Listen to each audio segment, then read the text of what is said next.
Alright, so the next project on the chopping block for Fury Garage is this HGTK. I'm not sure which one it is. I think it's a Bitzer Ute that has been dressed up as a Monaro. So obviously the Warwick yellow paint job.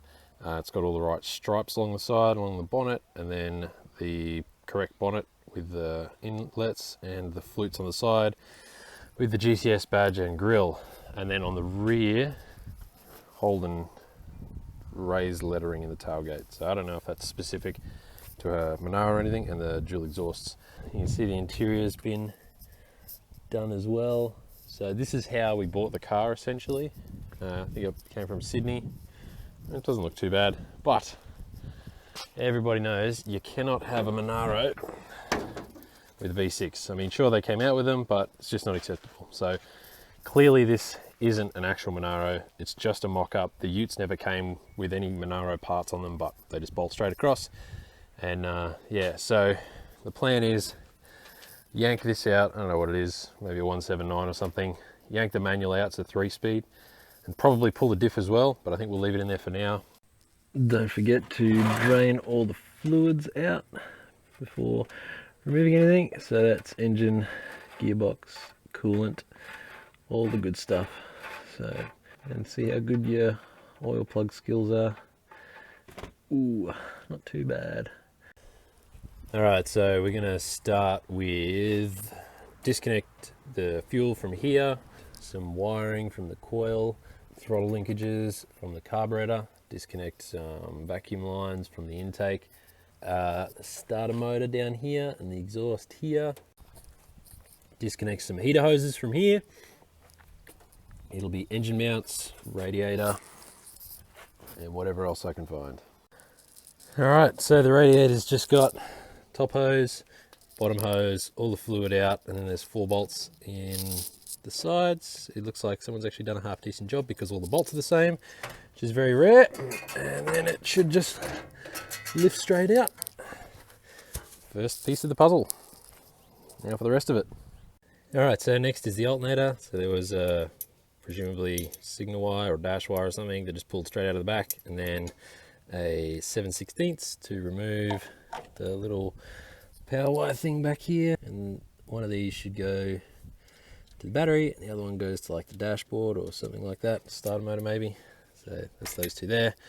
So once they're off, reinstall the nut so you don't lose it, and that's the alternator disconnected. So thankfully the wiring in this car is really simple. So you've got, like I talked about before, your wires for your alternator. So this one clearly runs to the battery, goes there, and then the other one I guess goes off to the dashboard or something. The next one's the starter motor wires. So this one is your signal wire. That one must power the dash and that one must go to the battery. Yeah, it seems about right. Whatever, it's close enough. Anyway, so undo that nut, disconnect both of those, and that's the starter motor done. But make sure you disconnect the battery before you go swinging around those terminals in the engine bay, because anything it touches it'll earth out on, so don't forget. We now need to unplug the coil, wires, and all that sort of stuff. So, well, for a start, easy one down here, this is your oil pressure switch. So anyway, time to pull all that apart after labeling it. Alright, so I went to disconnect the throttle linkage and found some super awesome handiwork. Nice little booger welds there, and then you follow the linkage down, and I don't know what's going on there, and then it's got a sweet looking elbow, and then what the hell is that? So just disconnect this, I guess, and it should be right to come out.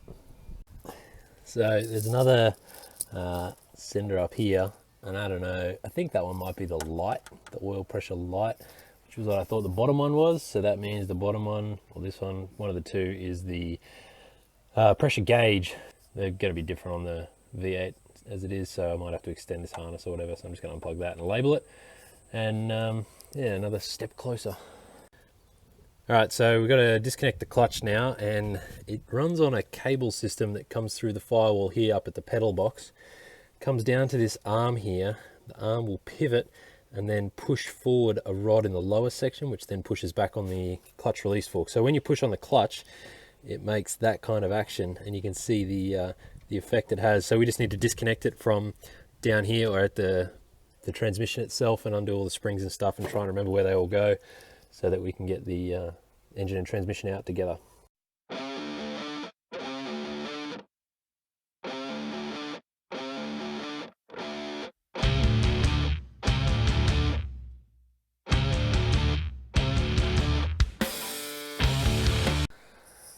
All right, so because I'm on a hill, I wanted to try and keep this a little bit in check before I get too much of it out so it doesn't roll away too quickly. So instead of undoing these bolts through here, which are the typical ones you do on an engine mount, I undid these ones so that the engine's kind of captivated still and it can't really go anywhere, just in case it wanted to roll away on a weird angle. So anyway, now that it's there, I'm going to bring it up a bit, and then if I need to, I'll undo those bottom ones and fold those mounts out of the way. But for now, I'll just see if I can bring it up and forward a bit.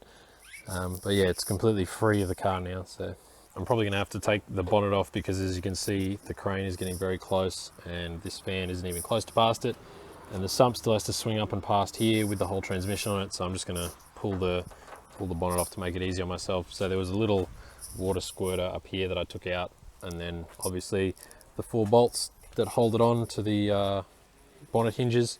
So yeah, if you want to learn how to take a bonnet off, watch somebody else do it, but you need 2 people to do it, otherwise you just make a mess of it and scratch all your paint. So anyway, I'm going to pull that off and then shoehorn the rest of the engine out. I think I will likely have to pull this entire K-frame out to fix all the rust, because it's just too bad, and the more of it I see and the worse it looks. So yeah, that's going to be a whole lot of fun, and just blew this project out by another month. So get into it, old cars are fun. All right, so the old engine is back into its new home next to its friend over there. So I don't know what'll happen to that. It's a 186 it turns out, so we might hang on to it. Anyway, that's probably all I'll do for the day. I'll put this away afterwards, but sort of see what we're working with in here. So this cross member attaches to the front of the radiator support under here, and then it goes back into the K-frames. The K-frames that go down underneath either side, and they're both rusty, so they are going to come out along with the entire front clip. So guards, inner guards, bumpers, lights, blah blah blah, all of that is coming off, and then all the suspension is coming out of it. The K-frame will go away to get fixed, and then all of it will get painted in a nice GMH black. Then it'll all go back in the car, and then we can squeeze this behemoth in there so it can make a total of 275 horsepower. Anyway, that's the plan, and we'll get it done. All of this stuff off the car.